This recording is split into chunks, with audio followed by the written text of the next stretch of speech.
Well, Dean, straight to the big news. Jack Grealish, of course, not available last weekend. The big question is, will he be available this weekend? Yeah, he's trained well, so he's available for selection for the game against Derby. Whether he starts or not, we'll wait and see. But he's trained well enough. He's worked really hard to get himself into contention, so he's pushing, for a starting spot now on Saturday. Just how big a boost is that at this point of the season? I think it gives everybody a boost. It's been well documented that results-wise it hasn't been as good. I don't put it just down to Jack. There's a number of reasons. James Chester's obviously been missing. Axel Tuanzebe's been missing. We've lost Yannick Bolasie and others as well through injury. So, but I've said before, I believe he's the best player in the league, and any team that loses a player of that quality would suffer, and we've suffered a little bit through Jack's loss. So, it'd be nice to have him back. How hard has it been to keep a rein on him these last few weeks as he's edged closer to fitness? Yeah, I suppose the medical staff have been keeping a rein on me because I've wanted to get him back, as sharp as I could.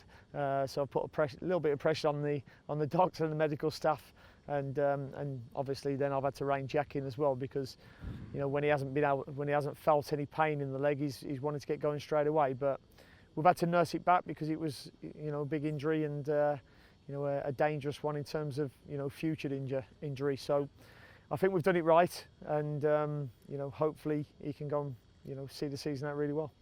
Great news on Jack. Unfortunately, at the weekend, Hutton had to come off early doors. What's the latest on him? Yeah, it's not as bad as first feared. We thought he might have ruptured his MCL. I don't think it's a rupture, but he's certainly overstretched that area, and he'll be out for a number of weeks. So we'll have to monitor it and see how he is. But it's certainly lax in that area at the moment, and I'm hoping that we'll have him back before the end of the season, but hoping more than anything. Yeah, so there's still a good chance he will play a part, perhaps towards the end of April, early May. Yeah, I mean the early signs weren't good, and it looked like he could be ruled out for the season. But the MRI scan that we've had has suggested that it's not a full rupture of the MCL, which is really good news for him and ourselves. So, we're positive that we can get him back before the end of the season. And just one other injury update. Tom Carroll, where's he at? Tom's back training with us fully. He done a little bit on Friday, and he started the week with us. So him and Jack both putting themselves in contention for Saturday now. So it's really good news that we've got some players coming back now into the squad.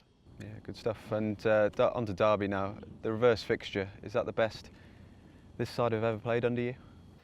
It was a really good performance. I thought the Middlesbrough game was good as well. I think the way that Derby had started the season, how they were playing at that time, it was a dangerous fixture for us. But I thought we went there and did really well and scored some good goals and created a lot of really good chances. I went to watch them against Nottingham Forest, and they got beat. They're not on a great run of results at the moment, a bit similar to ourselves in terms of results. And they've got a few new personnel and a few injuries, a bit like ourselves as well. So we're looking forward to it. Frank, it's his first job. He's gone in there and done well. But it'd be nice to go and get another double. We haven't had one, I don't think, since Swansea, so it'd be nice to go and get one on Saturday and get back to winning ways for the supporters. There's memories of that reverse fixture. Is it a timely reminder of just how good this squad can be? Yeah, it is. I mean, it seems a while ago. That's the other side of it. The games come thick and fast in this league. But you think back to that game now. We're playing Derby, and it was full of quality that day, and we need to take that into this game on Saturday as well. Around this time last year, as Brentford coach, you're a similar position in the table. I think you went 7 unbeaten, 5 of those were wins. How much can you use that experience of what happened last year and try and replicate that with us here now? Well, I think Aston Villa did that as well, didn't they? Starting with a game against Derby, it might have been, and they went and won the game and went on a really good run last season, winning 8 or 9 games, something like that. So, we've got to try and do that and emulate that and see where we are at the end of it.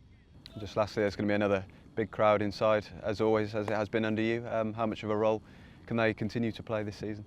A massive role. I must admit, I was really pleased with the support on Saturday. I thought it was an indifferent first half, but they stuck with us. There was no negative comments. They clapped us off the pitch at half time. And then afterwards, the reaction and reception that the players and myself got after the game was fantastic. And it just shows that they appreciate when the lads play good football, like they did in the second half. So we have to go and replicate that on a more consistent basis and make sure them supporters get behind us and keep us on a roll. Cheers, Dean. Thank you. Cheers. Thank you.